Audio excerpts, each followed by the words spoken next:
Dentro de unos días el mundo estará celebrando la Navidad, en la que supuestamente se conmemora el nacimiento de nuestro Señor Jesucristo. Y aunque no sabemos con certeza cuál es el día en que Jesús nació, la fecha tradicional está tan arraigada en la mente de Occidente, en nuestra sociedad, que hermanos, aún en las iglesias generalmente se cantan los himnos navideños alrededor del 25 de diciembre. Y honestamente yo creo que eso es una pena. Eso es lamentable, no solo porque me gustan los himnos navideños. Yo creo que esto es lamentable porque si hay un evento en la historia de la redención que nosotros deberíamos recordar y celebrar, es la encarnación de la segunda persona de la Trinidad. Esto es algo digno de ser cantado, esto es algo digno de ser alabado en la iglesia por el pueblo de Dios en cualquier época del año. De todos modos, me alegro, ¿verdad?, de que en estos días se desempolven algunos himnos navideños, porque es edificante para nuestras almas alabar a Dios por el regalo que Él nos ha dado en la persona de su Hijo. Y lo que yo quiero hacer en esta mañana es tomar la letra del primer himno navideño que alguna vez fue compuesto para meditar en el verdadero significado de la Navidad. ¿Para qué vino Jesús al mundo? ¿Qué fue lo que Dios llevó a cabo en la encarnación de su Hijo? Pero este es el tema del canto de alabanza angelical que encontramos en el pasaje que Marcos leyó hace un momento, de manera particular en el versículo 14 del Evangelio de Lucas capítulo 2. Y como vimos en ese relato, los primeros en enterarse del nacimiento de nuestro Señor Jesucristo fue un grupo de pastores que se encontraban a campo abierto velando por sus ovejas. Y de paso, hermanos, aquí encontramos uno de esos detalles incidentales que confirman la veracidad histórica de los evangelios. Es muy poco probable que alguien se inventara una historia como esta para exaltar la persona de Jesús y al mismo tiempo escogiera a un grupo de pastores para ser los primeros testigos de su nacimiento. En los días del Señor, los pastores pertenecían, y obviamente no piensen en los pastores, sino en pastores de ovejas de cuatro patas. O sea, estamos hablando de pastores literales. En los días del Señor, los pastores pertenecían a una clase despreciada en Israel. Por un lado, debido a la naturaleza de su oficio, era prácticamente imposible para ellos observar todas las reglas de purificación de la ley mosaica y toda la que los rabinos habían añadido a la ley. Eran personas impuras desde el punto de vista religioso. Por otra parte, los pastores tenían fama, como dice un comentarista, de confundir lo mío con lo tuyo. De modo que también se les veía con sospecha, tanto así que el testimonio de los pastores no era admitido en los tribunales, porque eran personas no creíbles. Así que si Lucas hubiera inventado este relato, muy probablemente habría escogido personas más honorables a los ojos de la sociedad judía para ser los primeros testigos del nacimiento de Jesús: los sacerdotes, los escribas, los fariseos. Pero Lucas se limitó a narrar los hechos exactamente como ocurrieron. Estos pastores estaban cuidando el rebaño en medio de la quietud de la noche, cuando repentinamente se les presentó un ángel del Señor. Y dice el texto en el versículo 9 que ellos fueron rodeados de la gloria del Señor. Esta gloria era una manifestación visible de la presencia especial de Dios, como la que vemos, por ejemplo, en el Éxodo, cuando los hijos de Israel salieron de Egipto. ¿Recuerdan cómo Dios los guió a través del desierto por una columna de nube y de luz, una columna de fuego? Esa es la gloria de Dios. En el Antiguo Testamento esas manifestaciones solían ocurrir en el templo. Pero aquí hace su aparición en un campo abierto.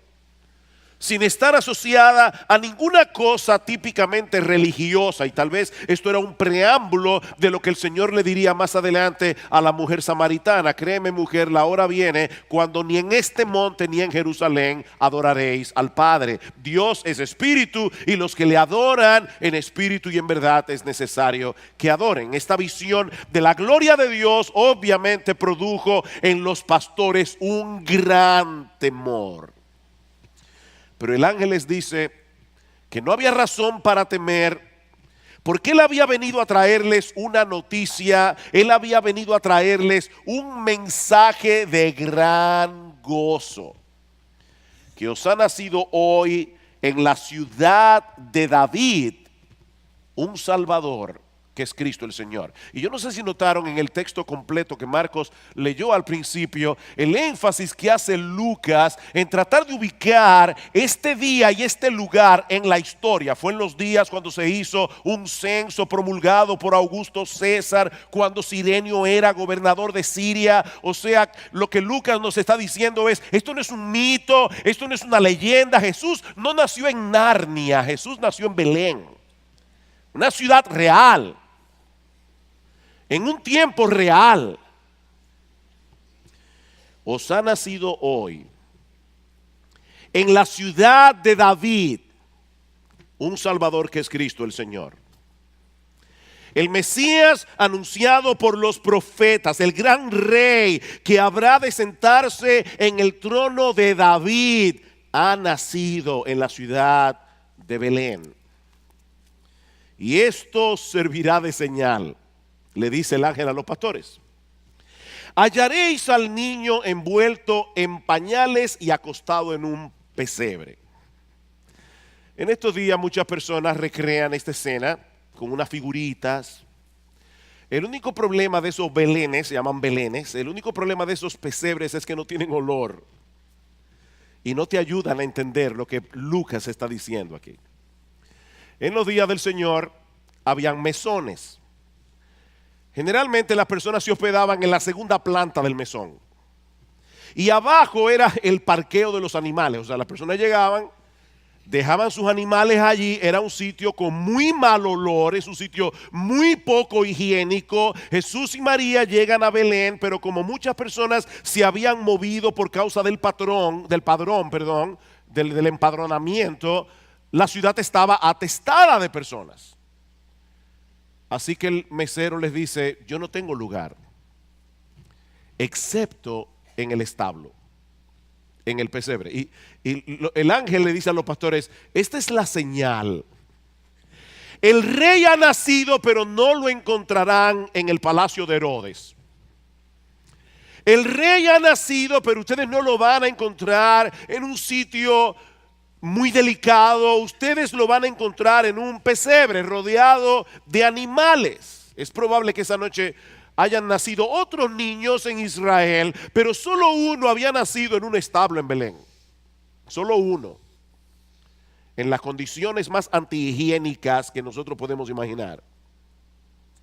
Y no bien había terminado de hablar el ángel, cuando repentinamente, dice en el versículo 14, apareció junto a él una multitud de los ejércitos celestiales. Hermanos, nosotros tenemos que tener imaginación cuando leemos la Biblia. ¿Ustedes han estado a campo abierto alguna vez? Que solo se ven las estrellas, no hay luces, sino aquí no hay luz eléctrica, nadie tiene un foco.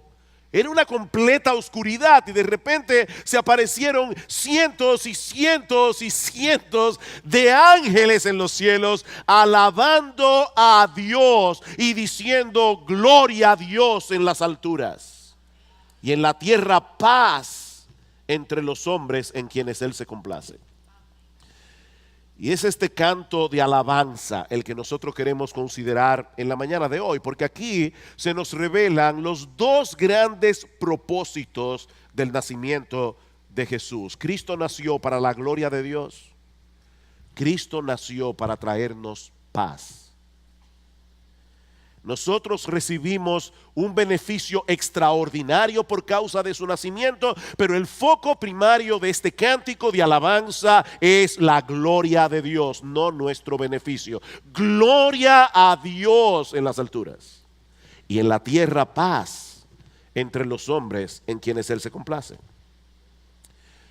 Mis hermanos y amigos que están aquí de visita en esta mañana, si nosotros queremos entender apropiadamente el significado de la Navidad, debemos tomar la gloria de Dios como punto de partida. Como bien ha dicho alguien, nosotros no podemos apreciar realmente lo que significa el nacimiento de Cristo para los hombres, a menos que apreciemos primero lo que significó ese evento para Dios mismo. Cristo nació para la gloria de Dios.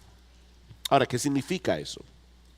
Porque los cristianos hablamos continuamente de que debemos hacer todas las cosas para la gloria de Dios. Y citamos ese texto conocidísimo del apóstol Pablo en 1 Corintios 10:31. Si pues coméis o bebéis o hacéis cualquier otra cosa, hacedlo todo para la gloria de Dios. Pero ¿qué significa eso en un sentido práctico? ¿Cómo podemos nosotros glorificar a Dios? Bueno, obviamente no podemos hacer a Dios más glorioso de lo que Él ya es. Dios es infinitamente glorioso. Pero nosotros sí podemos y debemos hacer todas las cosas que hacemos, aún las más triviales como comer y beber. Debemos hacer todas las cosas con la intención de que la fama de Dios sea conocida. Demostrar en alguna medida aquellas características de nuestro Dios que lo hacen a Él un ser lleno de gloria. Dice el salmista en el Salmo 19 que los cielos cuentan la gloria de Dios. Así como la genialidad de un artista se conoce por sus obras, la gloria de Dios se manifiesta claramente a través de todas las cosas que Él ha hecho. Ninguno de nosotros llegó a conocer a Rembrandt o a Miguel Ángel o a Leonardo da Vinci, pero sí hemos visto a través de sus obras la increíble capacidad artística que cada uno de estos hombres tenían. Bueno, lo que el salmista nos está diciendo, hermanos, es que en un sentido infinitamente mayor, nosotros vemos un despliegue de la gloria de Dios a través de todas las cosas que Él ha hecho. Las huellas digitales de Dios están impresas a través de toda la creación. Si una persona observa el universo sin prejuicio, debe llegar a la conclusión de que Dios existe. Debe llegar a la conclusión de que Él es un Dios muy sabio, de que Él es un Dios muy poderoso, de que Él es digno de honor, de que Él es digno de alabanza, de que Él es digno de adoración. Pero mis hermanos amados, de todas las cosas que Dios ha escogido para mostrar su gloria, ninguna es más extraordinaria. Ninguna es más elocuente que el nacimiento de nuestro Señor Jesucristo. No existe ninguna cosa creada, no existe ningún evento en la historia que se pueda comparar siquiera con este portento que sucedió en Belén. El Dios Todopoderoso, el creador del universo, aquel que sostiene las galaxias, decidió asumir una naturaleza humana semejante en todo a la nuestra, excepto que Él no tenía pecado, para redimirnos del pecado. Y todo eso sin dejar de ser Dios. Sin dejar de ser Dios. Esa es la enseñanza de Pablo en Filipenses capítulo 2, ¿verdad? En los versículos 5 en adelante. Este texto es tan conocido, mis hermanos, que la familiaridad puede robarnos el sentido de asombro. Yo les pido que traten de escuchar este pasaje de las Escrituras como si nunca antes ustedes lo hubieran escuchado. Tened en vosotros este sentir que hubo también en Cristo Jesús, el cual, siendo en forma de Dios, no estimó el ser igual a Dios como cosa a que aferrarse, sino que se despojó a sí mismo, tomando forma de siervo, hecho semejante a los hombres y estando en la condición de hombres, lo cual ya en sí mismo era una tremenda humillación para el Dios de gloria. Jesús continuó hacia un camino de más humillación, se humilló a sí mismo haciéndose obediente hasta la muerte y muerte de cruz. Jesús, siendo Dios, tomó forma de siervo. Jesús, siendo Dios, por obediencia al Padre, se humilló hasta la muerte. Mis hermanos, ese niño indefenso en los brazos de María era el Todopoderoso.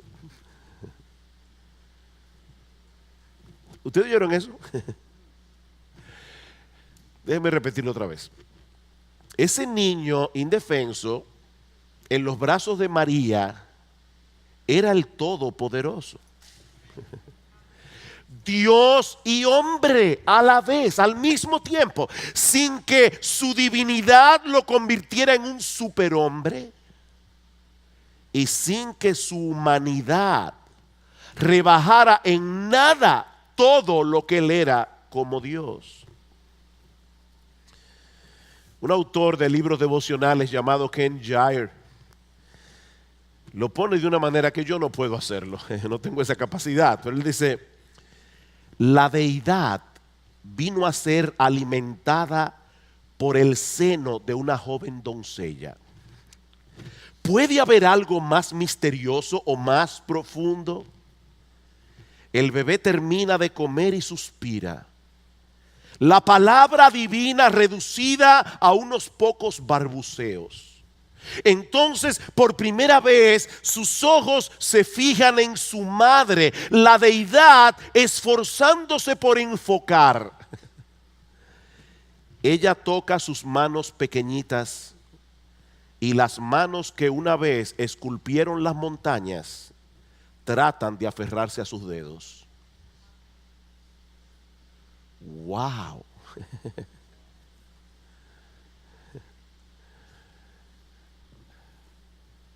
Y todo eso sin dejar de ser Dios. Eso es lo que Pablo está diciendo en Filipenses 2. Mis hermanos, eso es lo que hace más sorprendente el sacrificio de nuestro Señor Jesucristo, que Él tuvo en todo momento a su disposición sus atributos divinos. Nunca dejó de tenerlos, pero decidió no usarlos. Él decidió no disponer de su omnipotencia para poder hacer lo que Él vino a hacer, morir por nosotros en una cruz. Alguien decía que Jesucristo puede haberse marchado de este mundo la primera vez que su estómago rugió de hambre. Por no mencionar que podía haber convertido las piedras en pan. Pero nunca utilizó ni uno solo de sus atributos para reducir las exigencias de la justicia de Dios para aliviar su sufrimiento. Las únicas veces que empleó su poder divino fue para servir a otros. Y de hecho este autor dice que esto debe ser una increíble reprensión a nuestra capacidad ilimitada de defendernos a nosotros mismos. Qué susceptibles somos, ¿verdad? Pero Cristo no se defendió. El que podía hacerlo no se defendió. ¿Recuerdan ustedes aquella escena cuando lo iban a arrestar y Pedro le cortó la oreja al siervo del sumo sacerdote y Cristo le dice: Pedro, si yo quiero ahora mismo, yo le pido al Padre y me envía 12 legiones de ángeles. Pero no lo voy a hacer porque yo vine a morir. Cristo voluntariamente se hizo débil para que nosotros pudiésemos ser salvados por medio de su muerte. Cristo no se defendió porque Él vino a glorificar a su Padre, haciendo su voluntad. Y su voluntad era que Él muriera en una cruz. Ahora, mis hermanos, ¿en qué sentido el nacimiento de Cristo glorifica a Dios? Eso puede ser muy evidente, pero yo quiero que esto quede más claro en este mensaje. Gloria a Dios en las alturas. ¿Por qué el nacimiento de Cristo glorifica a Dios?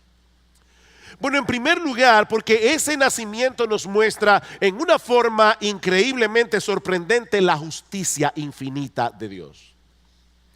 El nacimiento de Jesús nos muestra en una forma sorprendente la justicia de Dios. Recuerden que glorificar a Dios es mostrar aquello que lo hace glorioso, es aquello que le da fama, honor, gloria a Dios. Yo sé que lo primero que viene a nuestras mentes cuando pensamos en la encarnación del Señor Jesucristo es el amor de Dios, no su justicia. Pero lo cierto es que Jesús se encarnó porque Dios es perfectamente justo. Jesús se encarnó porque Él no puede pasar por alto nuestros pecados.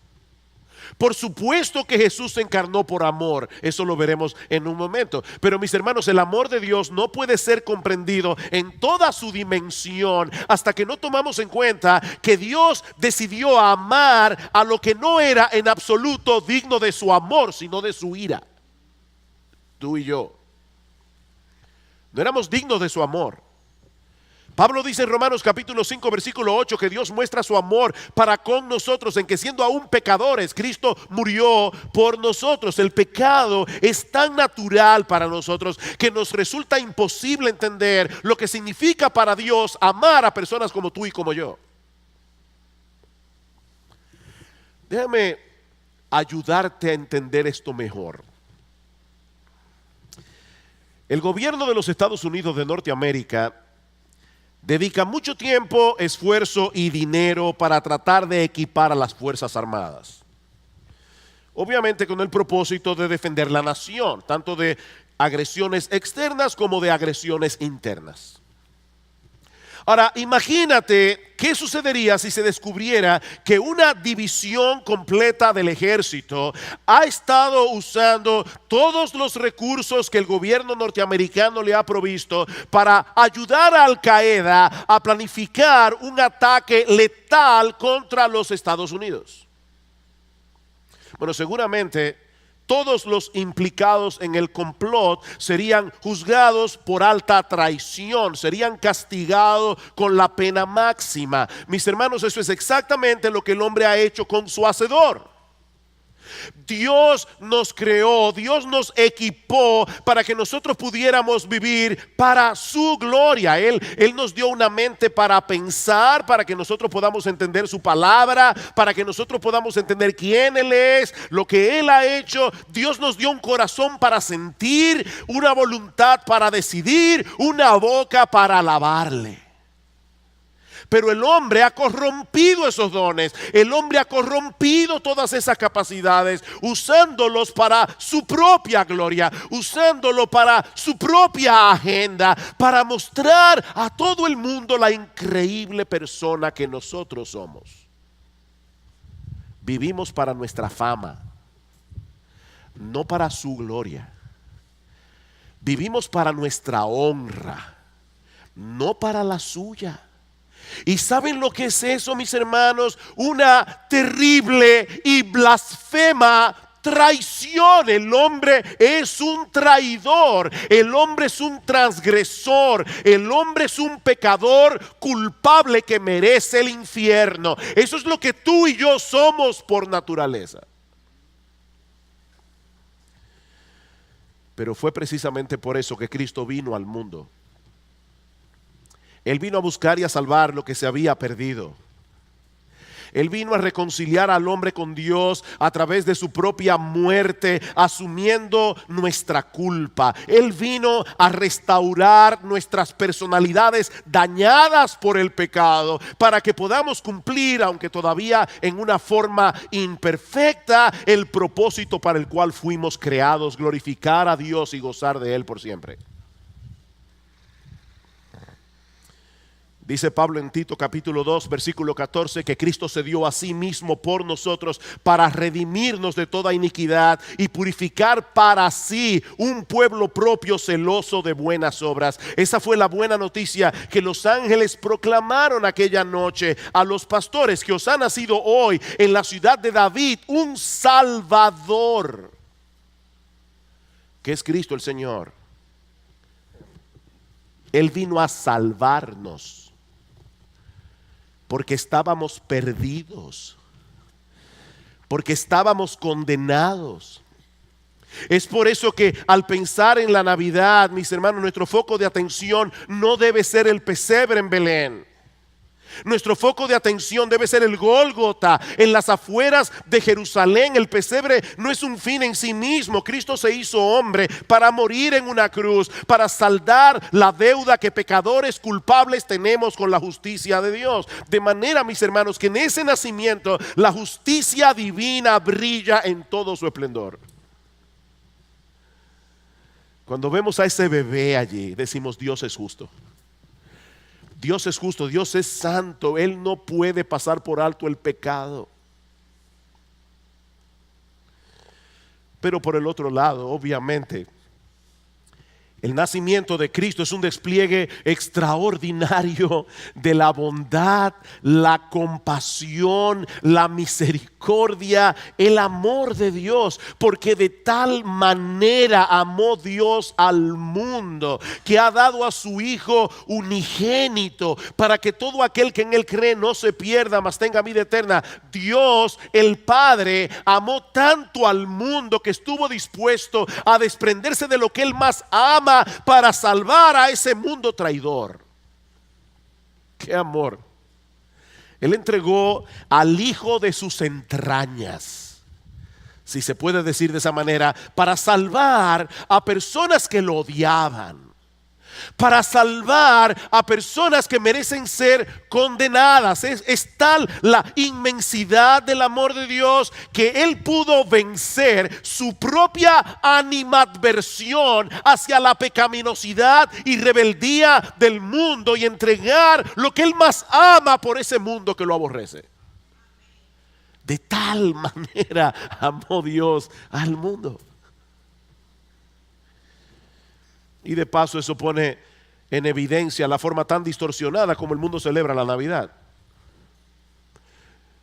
Supuestamente estamos celebrando en estos días el nacimiento de aquel que vino al mundo para redimirnos del pecado, para que nosotros pudiéramos cumplir el propósito de nuestra existencia. Recuerden, glorificar a Dios y gozar de Él por siempre. La Navidad nos recuerda que algo anda mal en el hombre, porque en vez de vivir para la gloria del Dios que nos creó, nosotros hemos decidido vivir para nosotros mismos. La pregunta es: ¿cómo se supone que nosotros deberíamos celebrar ese evento a través del cual Dios vino a corregir ese mal? ¿Acaso no es cierto que la Navidad es uno de esos periodos del año en el que más claramente se apela a la codicia del hombre? En el que más se apela al egoísmo humano. La gloria de Dios tiene muy poco que ver con esa celebración.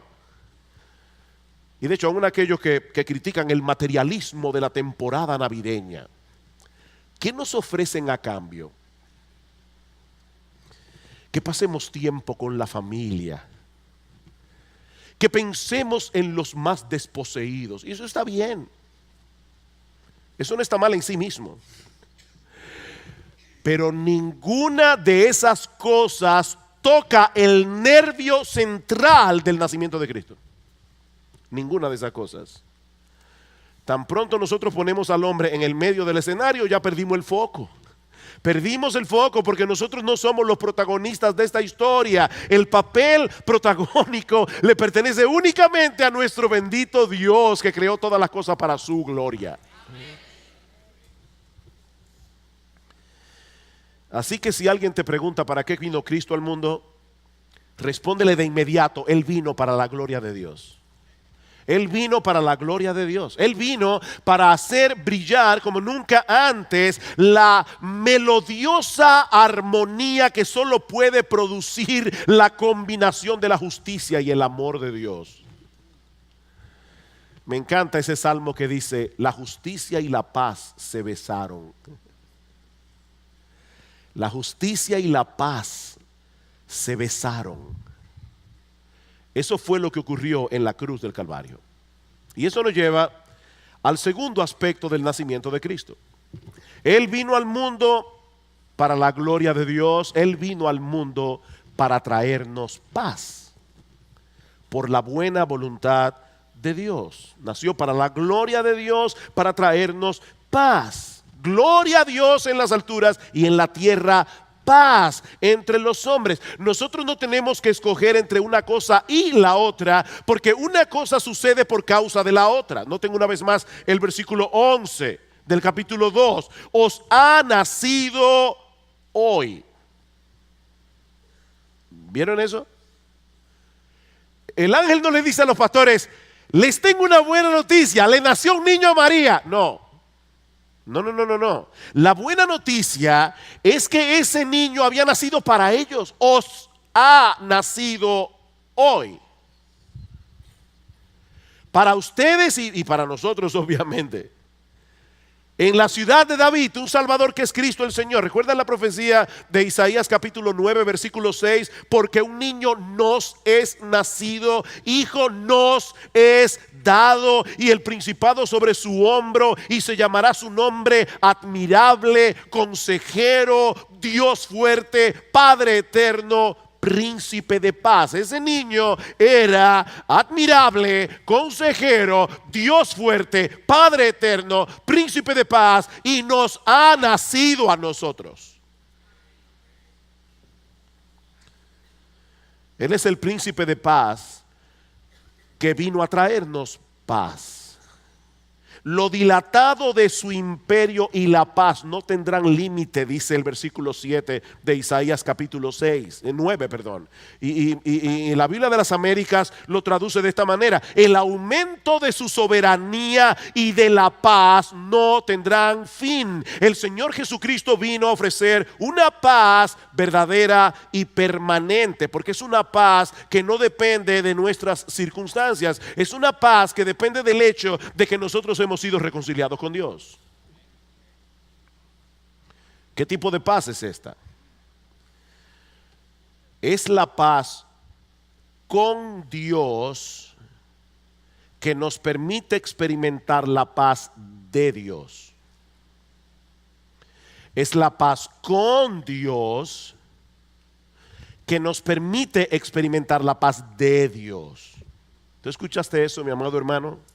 Mi amada hermana, Cristo vino al mundo para que nosotros podamos disfrutar de esa paz con Dios que trae como resultado experimentar en nuestros corazones la paz de Dios.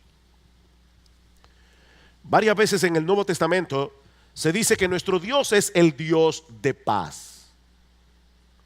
Y ese Dios de paz envió a nuestro Señor Jesucristo al mundo a morir por nuestros pecados, para que ahora podamos ser perdonados, para que podamos ser declarados justos en la presencia de Dios, sobre la base de la justicia perfecta de Cristo, sobre la base de la justicia perfecta de su Hijo. Hemos dicho esto muchas veces desde este púlpito, lo vamos a seguir repitiendo una y otra vez. Mis hermanos, la salvación es por obras, pero no por la tuya, sino por la de Él.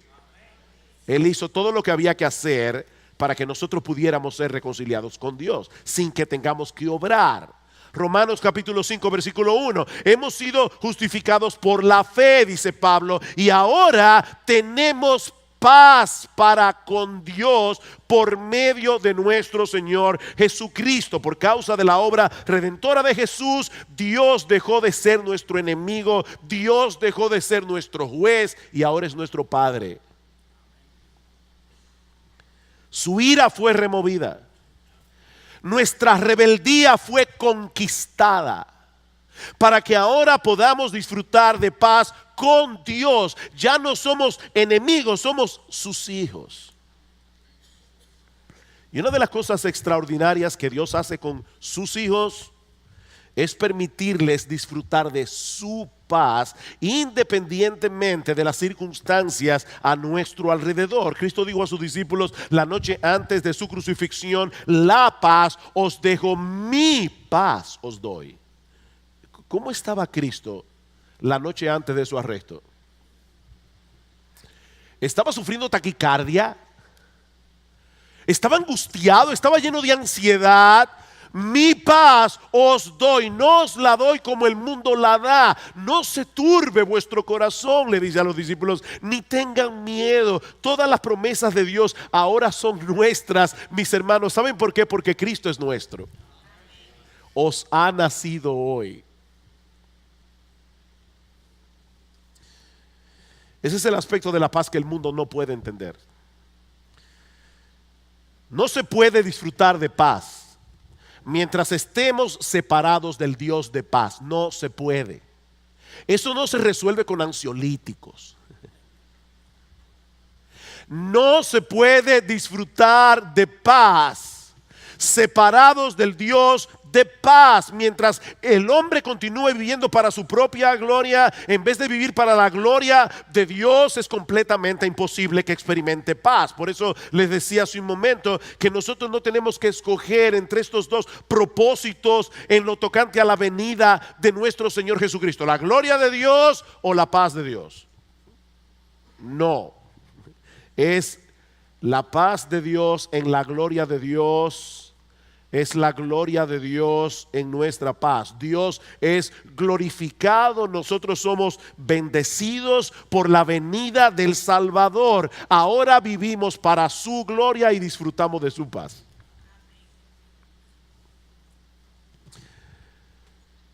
Me encanta esta bendición de Pablo en Romanos 15:13. Y el Dios de esperanza os llene de todo gozo y paz en el creer. El Dios de esperanza os llene. Os llene. La Biblia usa la palabra llenar para hablar de algo que nos controla. El Dios de esperanza os llene de todo gozo y paz en el creer, para que abundéis en esperanza por el poder del Espíritu Santo. Fue por medio de la fe que nosotros fuimos reconciliados con Dios. Y ahora Pablo nos está diciendo que es por medio de esa misma fe que nosotros podemos ahora ser llenos de todo gozo y paz en el creer. Las promesas de Dios están allí, mis hermanos. Las promesas están allí para todos nosotros, pero sus hijos tenemos que apropiarnos de cada una de ellas en cada momento por medio de la fe. Aquellos que tienen paz con Dios serán continuamente atacados para que dejen de disfrutar la paz de Dios todo el tiempo. Nuestros corazones y mentes, mis hermanos, están bajo ataque. Nuestros corazones y mentes están bajo asedio para que nos llenemos de temor, para que nos llenemos de ansiedad. ¿Qué debemos hacer? Bueno, escuchen lo que dice el apóstol Pablo en Filipenses capítulo 4: por nada estéis afanosos. Pastor, ¿y qué significa en griego la palabra nada? Eso mismo, nada. Por nada estéis afanosos, sino sean conocidas vuestras peticiones delante de Dios en toda oración y ruego con acción de gracias, y la paz de Dios, que sobrepasa todo entendimiento, guardará vuestros corazones y vuestros pensamientos en Cristo Jesús. La paz de Dios. No la paz que Dios da, simplemente. Es la paz que tiene Dios, es la paz que caracteriza a Dios. Dios vive en paz. Y Él dice: esa paz los guardará, los protegerá como un ejército a vuestro alrededor. Es una paz sobrenatural, es una paz incomprensible, es una paz que experimentamos cuando podemos venir delante de la presencia de Él en oración y echar todas nuestras ansiedades sobre Él, como dice Pedro, sabiendo que Él tiene cuidado de nosotros.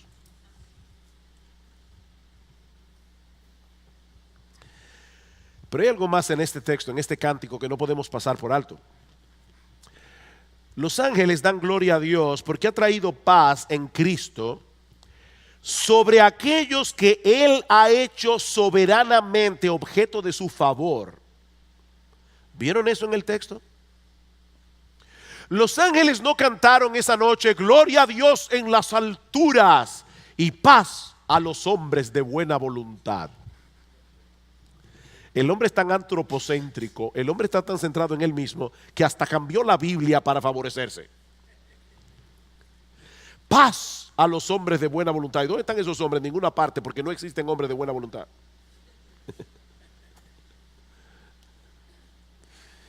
No, eso no es lo que el canto dice. El canto dice: gloria a Dios en las alturas y en la tierra paz entre los hombres en quienes Él se complace. O como dice otra traducción, aquellos en quienes descansa su favor.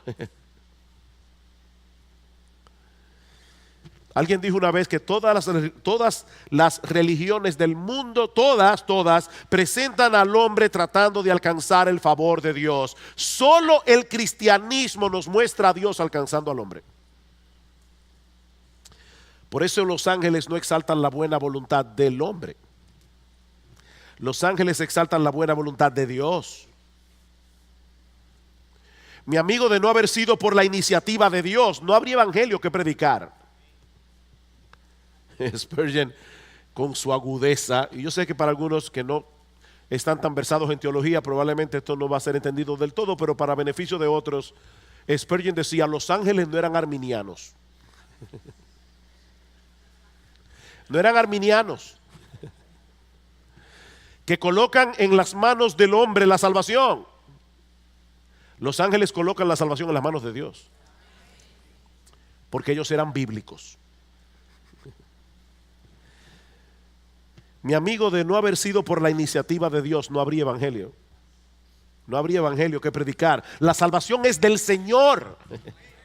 Él la diseñó, Él la llevó a cabo, Él la aplica con el poder de su Espíritu en los corazones de aquellos en quienes Él se complace. ¿Y por qué se complace en ellos? Por su pura gracia. No es por nada que haya en ti ni haya en mí. Dios, en la eternidad pasada, por una razón que nosotros no conocemos, Dios decidió por el puro afecto de su voluntad escoger personas sobre las cuales derramar su gracia, derramar su compasión, derramar su misericordia. Y mi hermano, mi hermana, si tú eres creyente, tú eres uno de esos escogidos.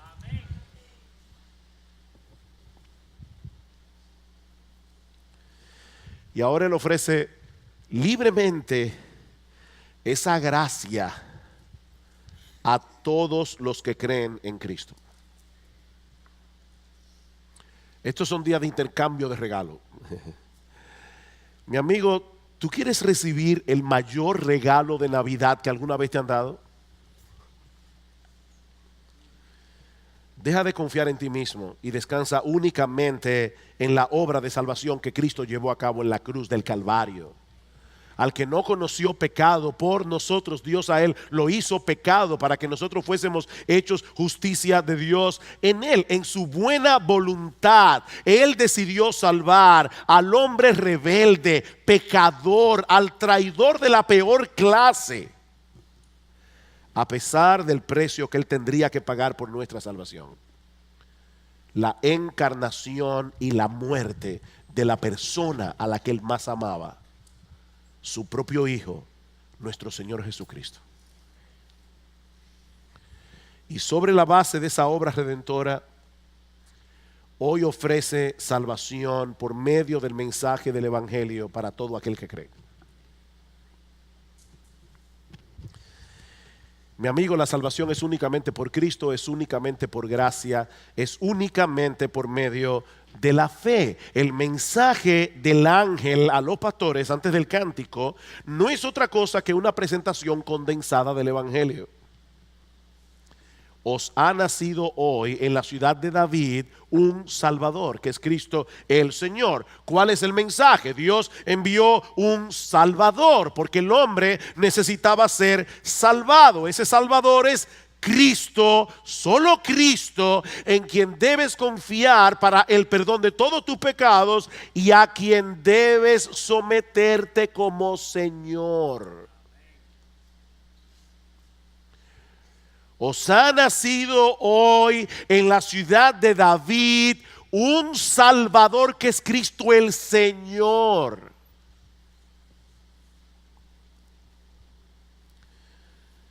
En ningún otro hay salvación, dice Pedro en Hechos 4:12, porque no hay otro nombre bajo el cielo dado a los hombres en quien podamos ser salvos.